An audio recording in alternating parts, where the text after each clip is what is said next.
a statewide organization representing family farmers.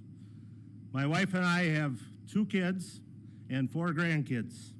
We've lived on our dairy farm for my entire life, and my dream has always been to pass it on to my son and our grandchildren. But before President Biden came to office, I was losing hope that that would happen. Things were becoming more expensive, and the farm situation was not what we desired. We actually were thinking that maybe at some point you might have to sell it. But then, when I met President Biden 4 years ago during a town hall style campaign, he listened as I shared the issues that impacted our community. It was clear we mattered to him. He shared with me his comments to invest in all of rural America. 4 years later, he's keeping that commitment.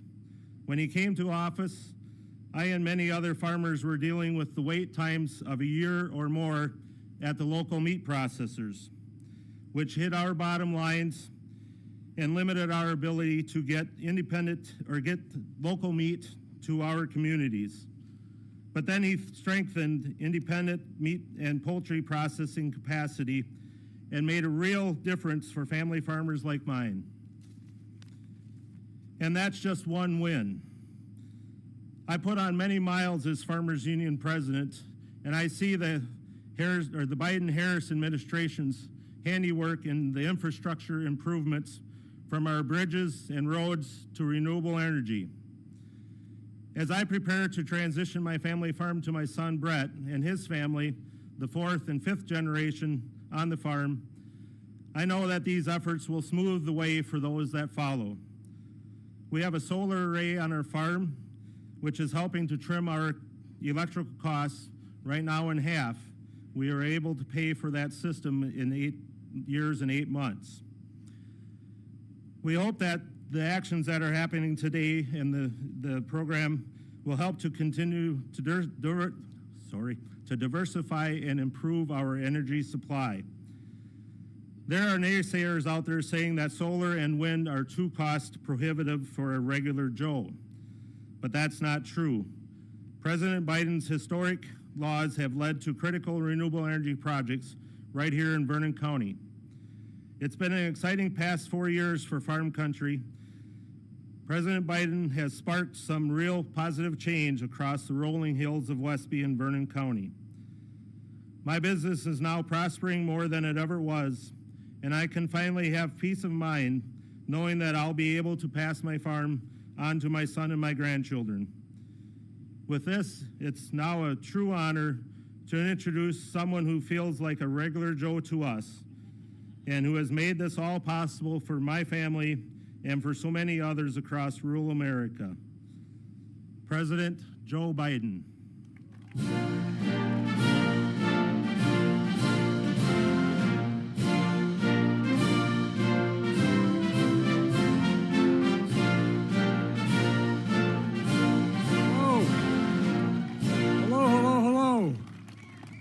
Hello, Wisconsin. First time I was here was about 180 years ago with William Proxmire when I was a 31-year-old senator. I'm only 40 now, but please have a seat if you have one. It's great to be back. Before I begin, with your permission, I'd like to say a few words about the school shooting yesterday in Winder County, Georgia. My wife Jill and I are mourning those 4 gunned down two students and 2 teachers, wounded and hospitalized 9 others. I'm sure you are as well. Students, just young teenagers, educators, just doing their jobs. A community like so many around the country, just getting back to school. And a joyous and exciting time, absolutely shattered. I directed my team to immediately ensure that we're doing everything we can to provide support. The Department of Justice and the FBI are working closely with the state and local law enforcement investigating this. We have a lot of information, not all of it. We're grateful to school personnel and first responders who proved and prevented more people from being killed or injured and brought the suspect to custody. But as a nation, We cannot continue to accept the carnage of gun violence. I'm a gun owner. I believe strongly in the amendment, but we need more than thoughts and prayers. Some of my Republican friends in Congress just finally have to say enough is enough. We have to do something. Together, let's ban assault weapons. My dad is a hunter. I don't know a whole hell of a lot of deer wearing Kevlar vests. I'm serious about this. High-capacity magazines, once again, what do we need them for in terms of domestic use? There are too many people who are able to access guns that shouldn't be able to. So let's require safe storage of firearms. I know I have mine locked up, but how could you have an assault rifle, a weapon in a house, not locked up and knowing your kid knows where it is? Got to hold parents accountable if they let their child have access to these guns. Let's enact universal background checks, and then immunity for gun manufacturers. And I realize I'm in a rural area like the rural parts of my state where guns, we all have them. And it's not popular to talk about it, but the truth is there's a difference between rational and irrational. Imagine, the only outfit in the world that we can't sue and by law, passed by law, are gun manufacturers. How about if that was the case with big tobacco? What do you think would happen? If we're not able to have sue tobacco, how many more people would be dead now, but for the ability to change the law? Folks, common sense measures supported by responsible gun owners. It won't bring back those children, but thousands of children have been gunned down across. More children are killed or die from a gunshot wound than any other reason in the entire United States. Every disease, every accident, everything. More die as a consequence of a bullet in the United States of America. But they'll help save lives if we do the things we're talking about and prevent communities from being ripped apart again. We can do if we do it together, and I really think we can. So I just wanted to say that before we began. And now to our event today. Thank you, Darren, for that introduction and for sharing your story as a family farmer. And thank you to one of America's best, I say one of the 3 best governors in the entire United States of America. Where is he? There he is. Tony, you're the best, pal. When I think of Tony Evers, I mean this sincerely, one word comes to mind: integrity. Integrity. And sitting next to him is a former governor, not far from here, from Iowa, named Tom Vilsack, and his wife, Christy. Christy, you're there. Yeah, there you are. She's smarter than he is, just like Jill's smarter than I am. But Tom's doing a hell of a job as Secretary of Agriculture. And thanks to all the local elected labor and community leaders that are here. And a special thanks to Brent Ridge, CEO of Dairyland Power Cooperative, for hosting us today.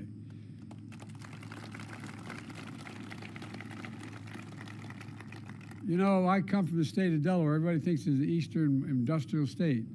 Our largest industry in Delaware, and I served as senator there for 36 years. I know I don't look that old, but I am. For 36 years is agriculture. It's a $4 billion enterprise in the Delmarva Peninsula. And its co-ops made it happen. But millions of Americans rely on co-ops like yours for electricity every single day, and it matters. In June of 2021, 5 months after I came to office, I went to nearby La Crosse, Wisconsin. It was the 65th anniversary of President Eisenhower signing the bill that created the interstate highway system. I talked about my vision to do something just as historic, to invest in infrastructure and clean energy and so much more in rural America, to invest in all America and all Americans, to propel us into the future, creating millions, and I mean millions of good-paying jobs, and positioning America to win the economic competition of the 21st century. And I'm back again today to begin a series of trips and events showing that progress we've made together by our Investing in America agenda, an agenda that has come to fruition over the last decade. Invest in America. Invest in American workers. Here in Westby, I'm proud to announce that my investments, through my investments, the most significant climate change law ever. And by the way, it is a $369 billion bill. It's called the, we should have named it what it was, but at any rate, the Department of Agriculture is able, from that legislation, to announce $7.3 billion in grants to 16 electrical co-ops nationwide to help rural communities transition to clean, affordable, reliable energy. It's the most significant transformative investment in electrification and clean energy for rural America since FDR's New Deal nearly 90 years ago. And that's not hype, that's a fact.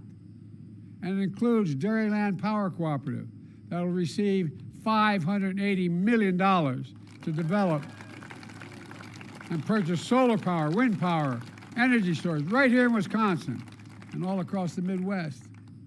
And here's why it's a game changer. Before the New Deal, private companies refused to provide affordable electricity to rural communities. As a result, 1 in 10 rural households, only 1 in 10, had electricity before FDR came to power. So farmers had to organize electric co-ops to distribute electricity to their families and their communities.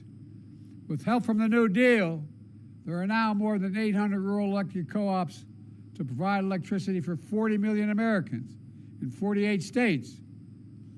But key challenges, they've overcome them, but there's still, the co-ops are still nonprofits. They don't have the same resources that private utility companies have to modernize their energy infrastructure. And for decades, they couldn't access tax credits and make clean energy more affordable.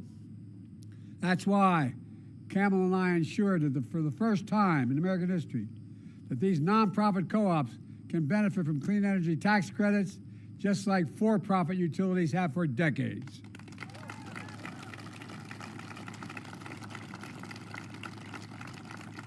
We also created new tools for co-ops to refinance prior debts so they can go out there and not be held back from investing in their future.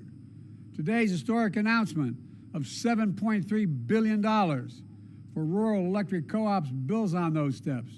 It means clean, affordable electricity for over 5 million rural households and businesses across 23 states. It means 20,000 jobs, good-paying, high-quality jobs, including union jobs, so rural America is empowered to lead our clean energy future. It means covering the upfront cost of clean energy so rural families can save on their energy bills and get just a little more breathing room at the end of the month. And it means rural entrepreneurs and manufacturers who are so fundamental to our economy are powered with reliable, affordable energy, and they can create more job opportunities in their communities. And guess what? It's also good for the environment as well. Because of our historic actions, we're going to reduce by 43 million tons greenhouse gas pollution every single year as a consequence of these investments. That is the equivalent of removing pollution from more than 10 million gas-powered vehicles. 10 million. It's going to save $265 billion in healthcare costs because of better, cleaner quality of air. People aren't breathing polluted air and getting sick. That comes from the NIH. It matters, folks. You know it. And folks, I've kept my commitment to be president for all America and all Americans, including rural America. Your communities are the backbone, and that's not hype, you're the backbone of this country. You deserve the same resources as folks in our cities and our suburbs. And that's what today's announcement is all about. Generating rural power for rural America. But that's not all. Last year, I was next door with your good neighbor, Governor Walz of Minnesota. I think the guy's gone places, baby. I talked about we're making the most fundamental and significant investment ever in rural America, creating new and better markets, new income streams that are generators of rural Americas that can grow and thrive. For example, We're taking on big corporations, doing everything from increasing competition in the meat markets to boosting domestic fertilizer production. In fact, here in Wisconsin, that means $12 million to lower fertilizer costs for farmers across the state, which also creates jobs and grows new businesses. Here in Wisconsin, we also invested $47 million to lower energy costs, install renewable and energy-efficient technologies like solar panels behind me on farms and rural small businesses. Darren just shared how that's cut his family electricity bill in half. We're helping farmers and ranchers and entrepreneurs tackle the climate crisis. Climate-smart agriculture, such as cover crops, nutrient management, storing carbon in the soil. These practices reduce the greenhouse gas emissions and improve our overall health of the soil and the water. They put us on a path to continue to grow the food, the fuel, the fiber that will power our nation for decades to come. Through our bipartisan infrastructure law, it's a fancy way of saying that $366 billion for environment, most significant investment in America's infrastructure. And what the infrastructure bill, by the way, the bipartisan bill, that was $1.2 trillion. And guess what? We're still lowering the deficit. Anyway, the most significant investment in America since Eisenhower's interstate highway system. We've invested $4 billion so far in 350 projects to modernize Wisconsin transportation. Just in Wisconsin, that's been invested. Infrastructure, including 3 roundabouts on Route 14, US 14, and a new bridge on County Highway M. Folks, look, just like we're making the most significant investment in rural electrification as FDR, we're also making the most significant investment ever in affordable, high-speed internet. Because affordable, high-speed internet is just as essential today as electricity was a century ago.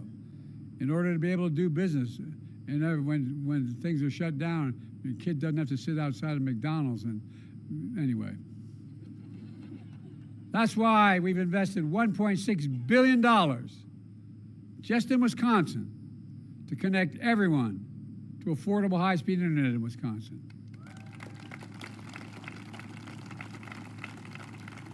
And since I took office, 72,000 more Wisconsin homes and small businesses have access to high-speed internet for the first time ever. We're going to keep it going.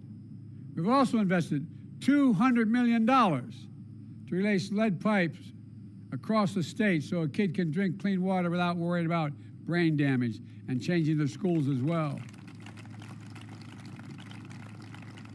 We've launched the Rural Partners Network, putting new federal staff on the ground to help communities access federal resources. Let them know what they are, where to go, how to get it, because it's complicated. So I want people on site being able to tell people how they qualify, how they apply, how they get it done. And after years of importing 90% of our semiconductor chips, which I might add, America invented, we invented the computer chip. It's needed for everything from automobile engines to weapons. We passed the Chips and Science Act that has led private companies from around the world to come back. We used to have 40% of the market not too many years ago. And now we've got down to basically zero. So around from countries around, I travel from everywhere from North Korea, anyway, South Korea to across the world to get these computer chip factories to come. I asked when we convinced one of the companies in South Korea to invest in building these chips in America, I said, why would you do it? And they're investing several $1 billion. He said, because you have the most advanced workers in the world, and it's the safest place in the world to invest. Well, our Chips and Science Act has led private companies from around the world to invest hundreds of billions of dollars in new chip and battery factories, and more of them right here in America. With the leadership of your governor, you've already added 200,000 new jobs and attracted over $5 billion in Wisconsin in private sector investment in clean energy and advanced manufacturing.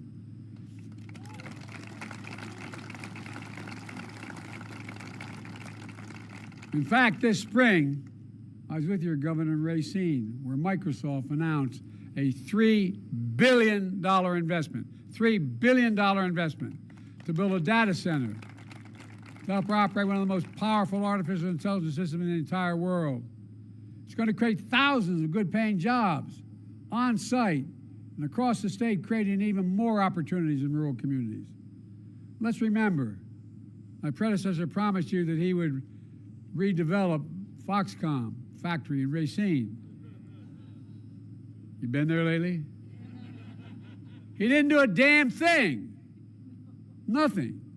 Folks, all these investments means family farms can stay in the family. Rural entrepreneurs can build their dreams. Your children and grandchildren won't have to leave home to make a living. I don't know how many of you have been confronted growing up where everything's going well and the son or daughter comes to mom or dad and said, I can't stay. There's not work for me here. I got to leave. That's stopping now. Because we're spreading opportunities to benefit everyone. Building a future where no one is left behind. Growing an economy from the middle out and the bottom up, not the top down. Because when you do that, everybody does well. Everybody does well. My dad used to have an expression, Joey, a job's about, my dad was a hard-working guy. Didn't go to college, a well-read guy because of World War II. Anyway, he worked like hell. He always come home to dinner before he go back and close the shop. And my dad used to say, Joey, a job's about a lot more than a paycheck. It's about your dignity. It's about respect. It's about being treated with respect. And it's about knowing you can look your kid in the eye and say, honey, it's going to be okay. You're not going to have to leave home to get a job. That's in stark contrast to my predecessor. When he was in office, he enacted a $2 trillion tax cut. $2 trillion tax cut that overwhelmingly benefited the very wealthy, the biggest corporations, and drove up federal deficit every single year of his presidency. He left office with the largest annual deficit in American history, $3 trillion. And by the way, I made a commitment when I got elected, and my vice president made a similar commitment. No one making under $400,000 will see a single penny in their taxes raised, not a single penny.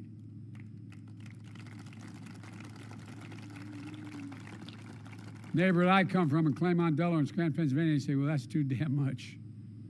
But the point is to make sure that we know this isn't an attack on the wealthy. He left us with a pandemic raging, an economy reeling.